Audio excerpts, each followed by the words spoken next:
Jadi kaitan bulan ini bulan Dzulqa'dah. Kalau orang Sunda bilang bulan Hafid. Kaitan dengan mankobahnya tadi, mankobah tentang ziarah.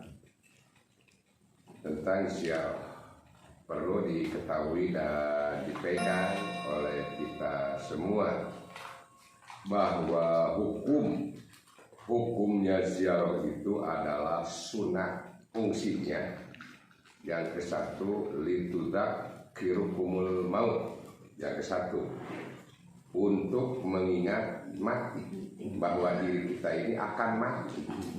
Kalau kita sudah ingat mati, sikap kita harus bagaimana? Harus mempersiapkan bekal sesudah mati.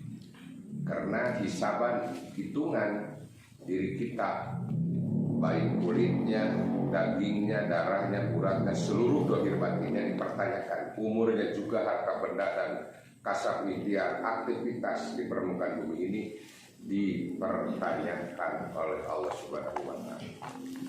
Fungsinya disunahkan itu supaya kita ini tidak terlena dalam hidup mengurusi kehidupan, terlena dalam kesehatan, gitu kan? Terlena dalam kegembiraan dengan kekayaan. Silakan kaya, tapi jangan terlena. Siapakah yang memberi kaya? Allah. Ingatlah diri kamu kepada Allah. Siapakah yang memberi sehat? Allah. Maka diri kamulah harus mendekatkan diri, mumpung sehat, didekatkan diri kepada Allah. Mau sehat, mau tidak sehat, ya harus dekat kepada Allah. Hakikatnya kayak gitu. Bekal yang paling utama adalah ketauhidan, zikir kepada Allah. Sholatlah, zakat, puasa, ibadah haji, bentuk apapun ibadah sosial, gitu kan? Zakat, sedekah, bentuk apapun sosialnya, nah itu merupakan bekal. Datang ke manakib, kita sedang memproses bekal, mengamalkan zikir, bekal, otaman, itu kan bekal. Nah itu, jadi mempersiapkan bekal sesuai dengan Al-Quran. Fatazawwadu fa inna khairaz zadi taqwa. Berbekalakan. Kapan? Dari sekarang. Adalah bekal itu adalah takwa. Bentuk takwanya tidak banyak. Hubungan dengan Allah atau hubungan baik dengan makhluk Allah. Di antaranya manusia yang wujud sosial. Yang selanjutnya, fungsi ziarah itu adalah lidzukirukumul akhirah. Kita supaya ingat kembali kepada alam akhirat. Dunia ini akan musnah, akan tidak ada. Yang ada, yang ditempuh selama-lamanya hidup di alam akhirat. Walal akhiratu khairu wa amqa. Sengsara, kaya, gembira, bahagia, selamat di akhirat nanti tergantung perbekalan kamu waktu hidup di alam dunia ini. Ya, kalau kita berbekalnya bagus, banyak, insya Allah selamat. Kalau tidak bekal, ya disiksa dulu lah, diproses gitu. Sengsara dulu nanti di akhiratnya. Sengsara itu karena tidak punya bekal, tidak bawa amal soleh, zikir tidak punya, sholatnya kurang, puasanya apalagi, sedekahnya kurang, ya serba kurang lah bekalnya. Udah sengsara dulu di sana, gitu kan? Sengsara heula, gitu.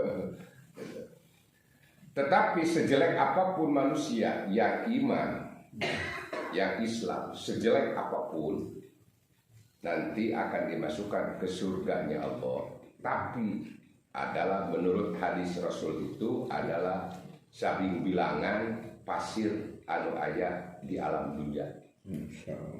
Kira-kirana sabara miliar butir ya. Intinya ada akhirnya ya. Ya ada akhirnya.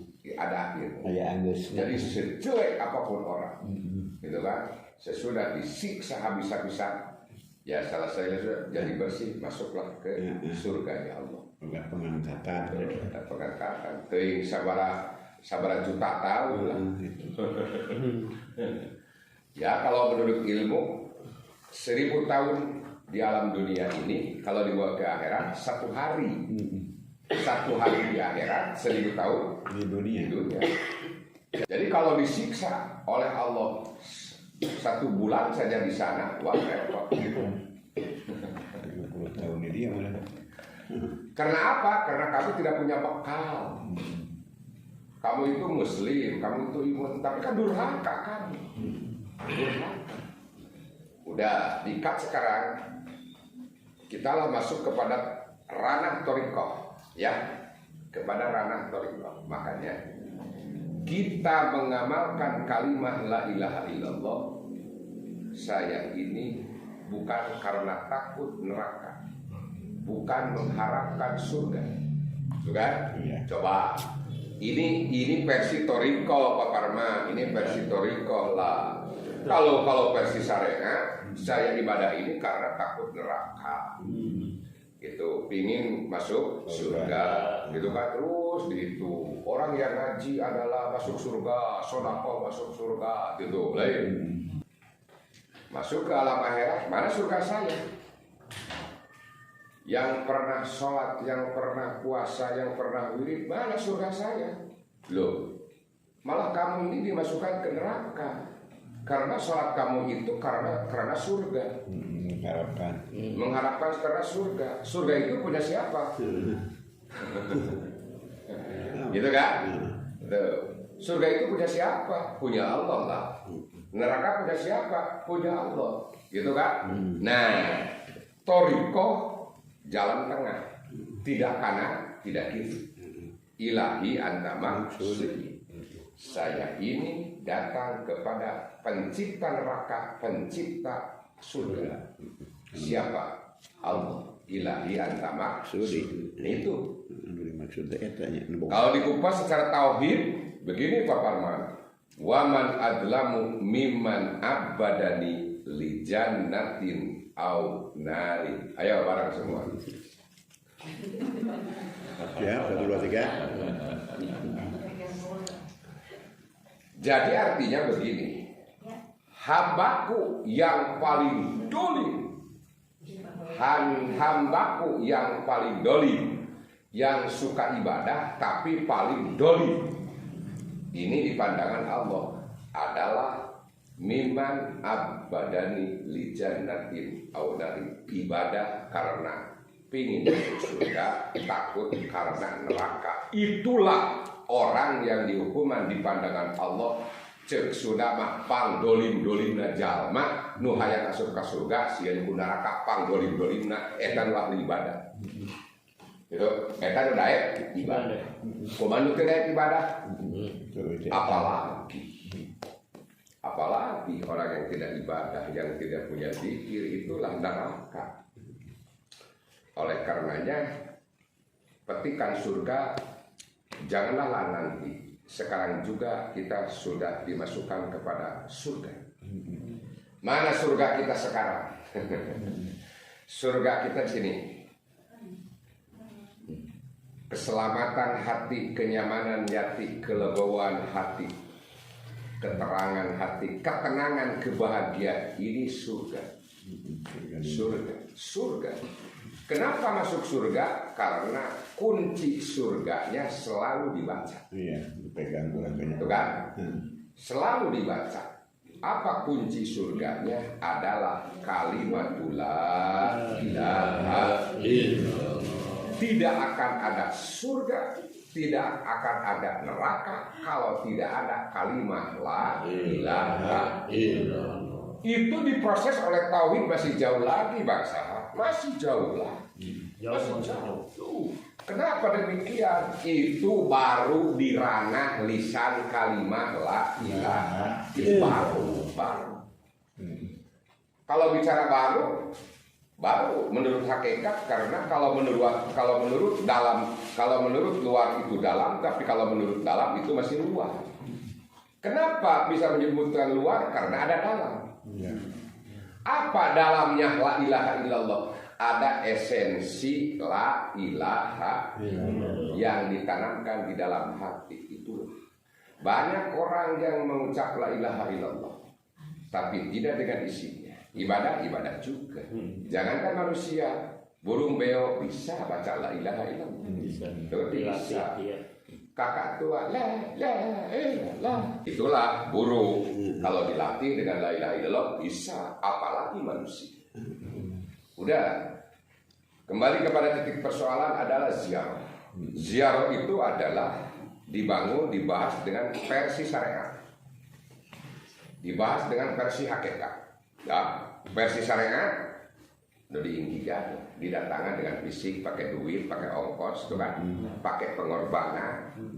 Jarak ke Garut memang dia pakai duit lah, gitu kan. Jarak ke Medan pakai duit lah, jarak ke Suralaya pakai duit, gitu kan. Kalau jarak kepada Rasulullah SAW pakai duit juga. Apalagi ke sana.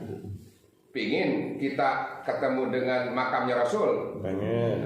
Bukan duit, nanti duit. terus pakai duit. Cuman pingin, ya pingin lah. Pakai duit lah. Makanya solusinya kalau tidak masuk thariqat sangat-sangat rugi. Saya bicara di depan para ulama, bukan di masyarakat. Kalau di masyarakat logis saya ngomong di depan para ulama. Kalau kita ini tidak masuk thariqat, tidak akan bisa menjabarkan ada jarak syariat, ada jarak hakikat. Apa jarak hakikat? Ini jarak hakikat. Kalau kamu cuma pingin jarak ke Rasul, kepada Nabi, para wali, kepada orang tua, coba kan kalau fisik misalkan kita harus jalan kepada orang tua tiap waktu, apakah mampu enggak? Tidak mampu lah, tiap waktu bosan malah. Sekali 5 hari. Bosan kan ya? Hari 5 kali mereka. Oh gitu, ay sampai 2 poin mah bisa, tapi gabung wal waktu kan real katuriku. Hujan lah, walaupun dekat gitu, apalagi jauh, itu fisik. Nah sekarang kita adalah jarak hakikat. Syaratnya harus masuk thariqat, punya guru. Nah itu, kalau tidak punya guru maka tidak akan terjadi jarak. Contoh kita punya guru, terus kita patuh terhadap aturan guru, diamalkan petunjuk gurunya, amalan dari guru. Maka sesudah sholat fardu kamu harus zikir. Kan tidak ujung-ujung gini, Assalamualaikum, Assalamualaikum, la ilaha illallah, la ilaha illallah. Tidak bisa itu. Tidak akan nyampe la ilaha illallah kepada sang punyanya. Tapi kenapa tidak sampai? Karena tidak ada referensi. Tuh, yang nyampainya itu referensinya, Bang. Tuh kan? Nah, sekarang walaupun di dalam Quran diterangkan fa idza qadaitumus shalah fadhkurullah. Lihat itu. Tapi kalau ngomong dengan para ulama enak, gitu kan? Idanya apa, paknya apa gitu. Itu pakai ilmu lagi lah, udahlah gitu. Jadi kalau Ibu Dewi bengong nggak ngerti, makanya ulah diterangkan dalieur gitu masalah. Udah sekarang Liur-liurnya. Nah, sekarang beres, salam kanan, salam kiri sesudah sholat fardu, kita merujuk kepada jarak kepada Rasul ila hadratin nabiyil Mustafa Muhammadin. Itu sebelum baca la ilaha illallah. Kenapa harus jarak dulu, tawasul dulu kepada Rasul? Maka adanya kalimat la ilaha illallah di permukaan bumi ini, saya mendapat kalimat la ilaha illallah karena hasil dakwahnya Rasulullah Shallallahu Alaihi Wasallam. Kalau tidak didakwahkan oleh Rasul, kita ini tidak akan membaca kalimat la ilaha illallah. Nah, caranya juga kan ada 5 fase tuh. Ila hadratin nabiyil Mustafa Muhammadin, 1 kepada junjungan, terus kepada keluarganya, wala alihi. Itu harus sadar, kita sadar. Disadari atau tidak kita ini dijarakkan oleh guru sampai begitu. Terus wa ashabihi, para sahabatnya. Tuh, coba saya tanya, kalau makamnya Sayyidina Abu Bakar Siddiq di mana? Nyawa. Tuh, baru katanya kan itu sejajar dengan Rasul kok di Madinah. Tapi kalau kamu tidak punya uang kan nggak bisa ke sana. Nggak nyampe. Kan gitu.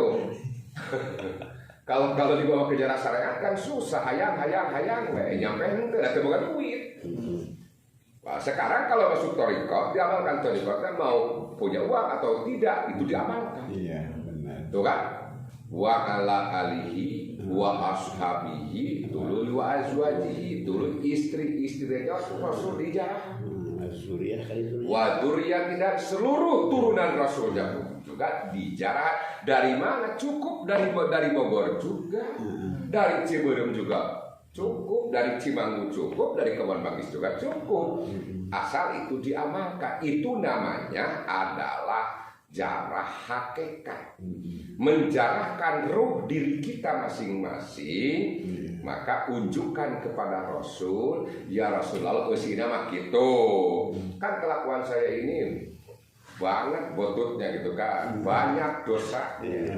Tapi dengan keagunganmu ya Rasul, seluruh dosa aku ini keluarga diampuni, kebutuhan aku ini dikabulkan. Cek di antara kebutuhan kita apa?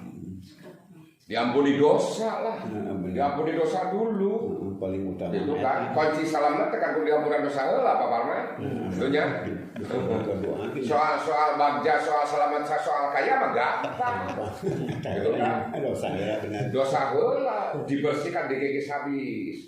Tuh, matak pantes Pak Parman geuningan aya di sakola kieu. Gitunya kapan model sholawatnya dibaca aja. Ya Rabbil Mustafa kan gitu. Benar kan? Itu teh sebetulnya kita ini adalah minta tanda tangan kepada Rasul. Jadi jarak kita ke Rasul itu tidak nyampe ke Rasulnya. Maaf, ini juga ada settingan lagi. Makanya harus punya guru yang menyambungkan diri kita kepada Rasul. Siapa? Guru mursyid. Sehebat apapun kamu pintar jago kitabnya, kitab itu tertunda semua. Yang dijarahkannya bukan ilmunya, tapi rasa kamu, hati kamu, roh kamu. Nges, di Tasik mah kudu meklek lamun nyarita apa Haji Ujang kudu meklek dan tahrepun kiai teh kakarek tunduk. Di Tasik mau berceramah-ceramah gitu ya di aing lomba. Itu lah kebon pasantren kan di Tasik. Lamun kepikeun ka meklek tapi kan asa kakarek tunduk. Bang Arif ge ngarasan. Gitu. Jadi urang teh kakarek bisa kitab cenah tah teu diajaran tarekat teu boga guru wali sakit. Jadi hakikat jalan yang menyambungkan diri kita kepada Rasul adalah ada tim penyambung, ada tim pemandu. Siapa gerangan? Adalah mursyid. Maka ada sholawat bani Hasyim. Terus ada khotamah. Di khotamah itu adalah yaitu banyak sholawat. Itu adalah untuk konsultasi bawahan ke atasan. Bawahan adalah kita sebagai umat. Itu kan selalu connecting kepada Rasulullah Shallallahu Alaihi Wasallam melalui sholawat. Siapakah yang memberi jalannya? Mursyid. Yang menjembataninya adalah guru mursyid. Maaf, jangan kecil hati, tenang aja. Lihat di dalam tanbih. Begini, dikaji tanbih itu ditelaah. Di dalam tanbih itu ada murid, bukan? Ada ikhwan, ada ahli kan? Ada ahli, kasadayana ahli tuh kan? Ikhwan, murid beda kelas itu. Kalau murid namanya orang yang patuh, komitmen, konsekuen mengamalkan dari guru, gitu kan? Maka insya Allah jadi murid, jadi murid. Soal ngaku guru gampang, tapi diaku murid yang susah, gitu kan? Kalau sudah diakses bahwa kita sebagai muridnya, maka disodorkan itu merupakan referensi kepada Rasul supaya jadi umat Rasul. Dalam itu luhur jerong. Nah, sudah diakses oleh Rasul bahwa kita ini sebagai umatnya, maka direferensikan, ditandatangan oleh Rasul dihadapkan kepada Allah. Mudah-mudahan kita ini jadi hamba Allah. Amin. Prosesnya berat juga lah. Berat kan?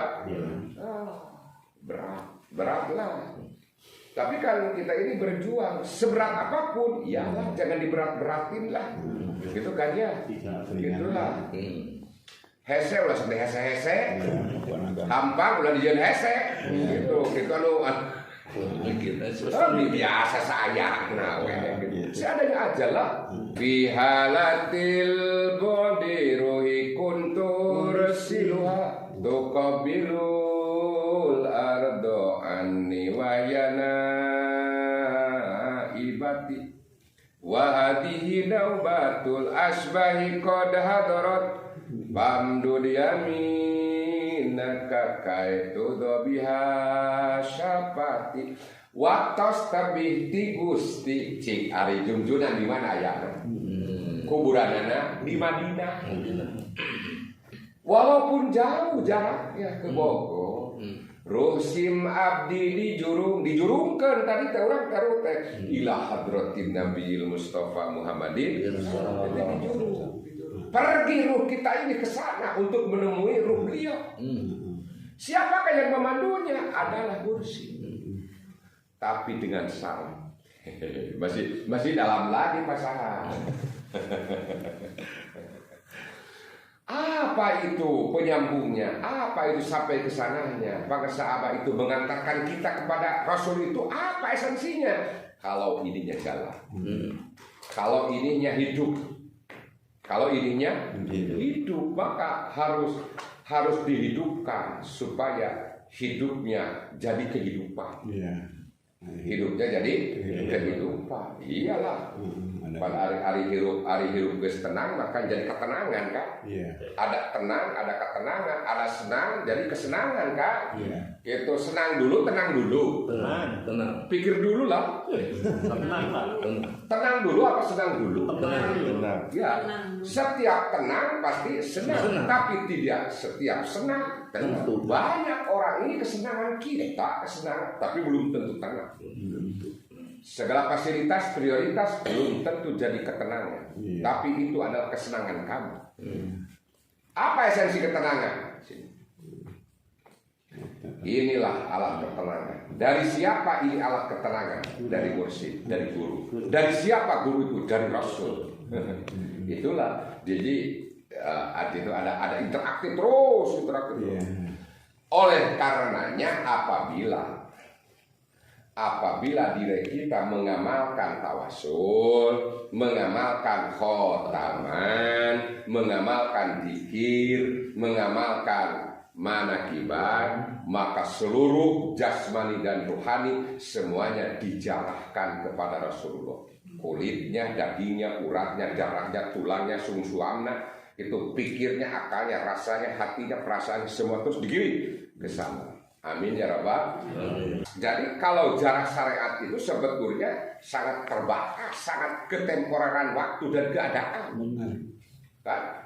Saya ingin ke Suryalaya, jarak syariat, mobilnya sudah ada, tapi uangnya kurang karik, belum ada. Uangnya ada, tapi kan lockdown, nggak bisa.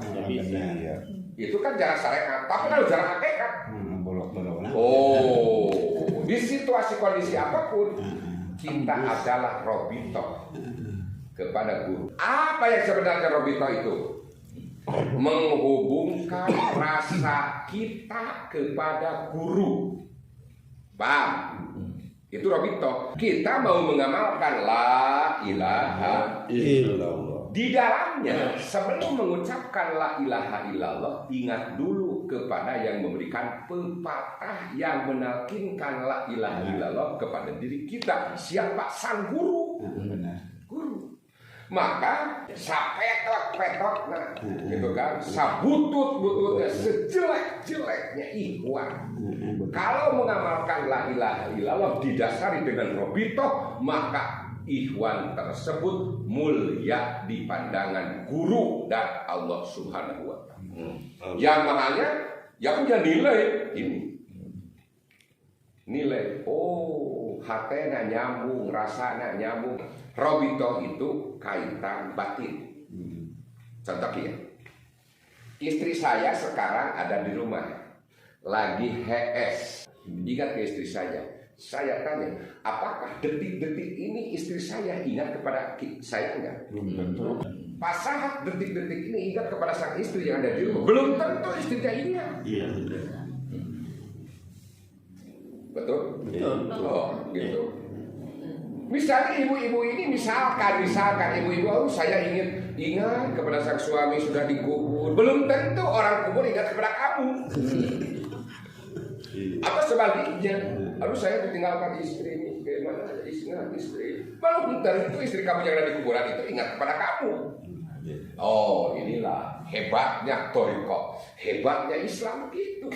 Tapi Allah, ya, saya ingat kepada Allah, Allah selalu ingat kepada saya. Rek maneh doraka, itu lain. Rek poho ke Allah selalu memperhatikan kita, gitu kan?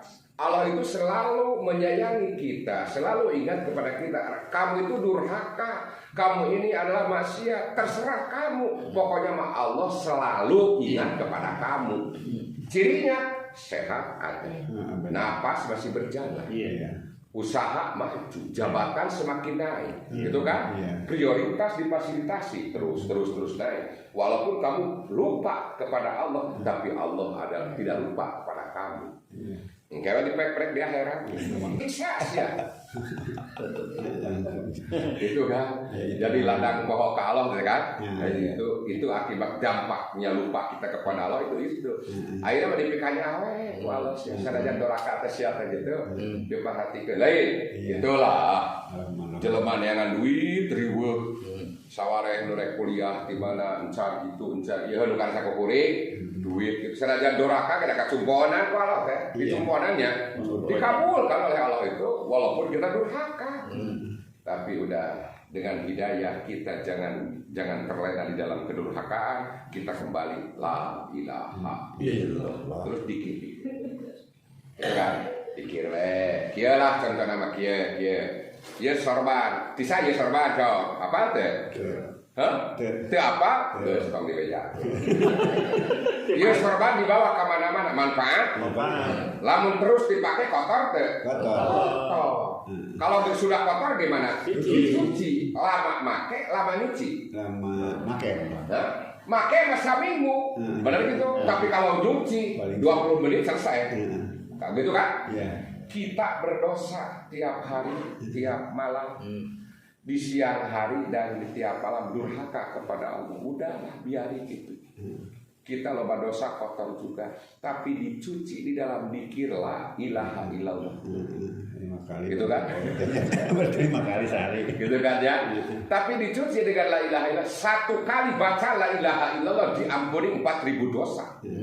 Hebat. Tapi belum selesai itu. Mana heula. Enak aja kamu. Belum selesai itu. Kalau kamu itu sudah nyuap gitu kan, belum tuh piringnya juga kalau sudah makan kan piringnya juga belum diberesin. Kalau sudah diberesin belum juga itu, belum selesai pekerjaannya, belum dicuci. Dicuci itu belum selesai, dilap lagi, disimpan lagi kepada tempatnya. Tuh prosesinya kan masih jauh. Siang penuh lupa, malam penuh dosa. Gitu, biarin aja. Yang penting kita mah dicuci tiap waktu. La ilaha illallah, la ilaha illallah. Sorban makanya saminggu, nya nyeuseurna 20 menit. Nya teu saminggu kan? Urangnya dosa, berat peuting kakeun bae. Gitu. Tiap waktu deh la ilaha illallah. Itu fisiknya. Tuh kan? Tuh. Itu fisiknya. Di situasi kondisi apapun ini jalan. Itu kan, ini mau sholat, di luar sholat, sedang sholat, mau nyender, mau sedang merokok, mau sedang meden di WC, ininya jalan. Ini semuanya dosa diampuni oleh Allah. Seluruh, bukan seluruh dosa, Bang.